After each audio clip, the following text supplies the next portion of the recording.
నమస్తే అండి. నేను doctor Kiran Lakkireddy, interventional cardiologist, Apollo Jubilee Hills and కేన్స్ cardio neuro clinic Kondapur. So, అందరం గూడా ఈ మధ్య కాలంలో గమనిస్తే గుండె జబ్బులనేది ఎక్కువగా సంభవిస్తున్నాయి. సో, ఈ గుండె జబ్బుల్లో గూడా ముఖ్యంగా 80% ఎక్కువగా హార్ట్ అటాక్సే చూస్తాం మనం. మరి ఈ హార్ట్ అటాక్ అనేది ఎందుకొస్తుంది? అంటే ఫస్ట్ మీరు ఇక్కడ గుండెని చూస్తే, ఇప్పుడు గుండె అనేది గుండెలో కొన్ని భాగాలుంటాయి. ఇది మీకు గుండె ఓపెన్ చేసి చూపిస్తున్నాను. కింద 2 గదులు, పైన 2 గదులు ఉన్నాయి. ఈ 2 గదుల మధ్యలో ఈ వాల్స్ అనేటివి ఉన్నాయి. నెక్స్ట్ లెఫ్ట్ సైడ్ కింద గది నుంచి మనకి మెయిన్ బ్లడ్ వెజల్ ఒకటి వస్తుంది. దాన్ని అయోటా అంటాం.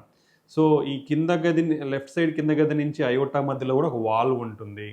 అలానే రైట్ సైడ్ కింద గది నుంచి మన ఊపిరితిత్తులకు బ్లడ్ వెళ్తుంది. సో, ఇక్కడ కూడా ఒక వాల్వ్ ఉంటుంది. సో, ఈ విధంగా గుండెలో 4 గదులు, 4 వాల్స్ ఉంటాయి. మరి ఈ గుండె కూడా ఫంక్షన్ సరిగా అవ్వాలంటే, అంటే ఈ గుండె కండరం అనమాట, మజిల్ అంటాం. సో, ఈ గుండె యొక్క ఫంక్షనింగ్ కూడా సరైన పద్ధతిలో సక్రమంగా కొట్టుకోవాలంటే దానికి కూడా బ్లడ్ సప్లై అనేది, అంటే రక్తం సరఫరా అనేది చాలా ఇంపార్టెంట్.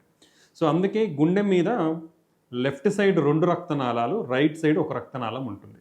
సో, ఈ 3 రక్తనాళాలు చాలా ఇంపార్టెంట్. సో, ఈ రక్తనాళంలో బ్లాక్స్ ఏర్పడితే, అంటే పూడికలు ఏర్పడితేనే హార్ట్ అటాక్ అనేది వస్తుంది. ఈ హార్ట్ అటాక్ అనేది కూడా పలు రకాలు ఉంటుంది. ముఖ్యంగా దాన్ని 2 విభాగాలుగా విభజిస్తాం.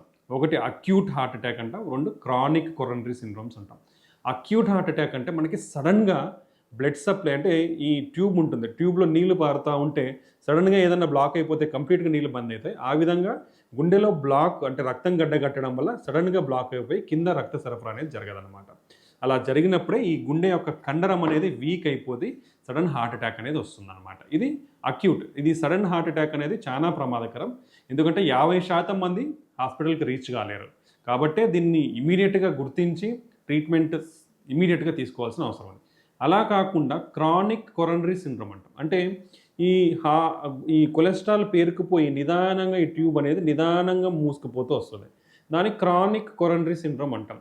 సో, దీంట్లో ఏంటంటే రక్తం సరఫరా అనేది నెమ్మదిగా తగ్గుకుంటూ వస్తుంది. కాబట్టి ఇనిషియల్గా ఒక 50-60%, 70% వరకు వీళ్ళలో పెద్ద లక్షణాలు తెలియవు.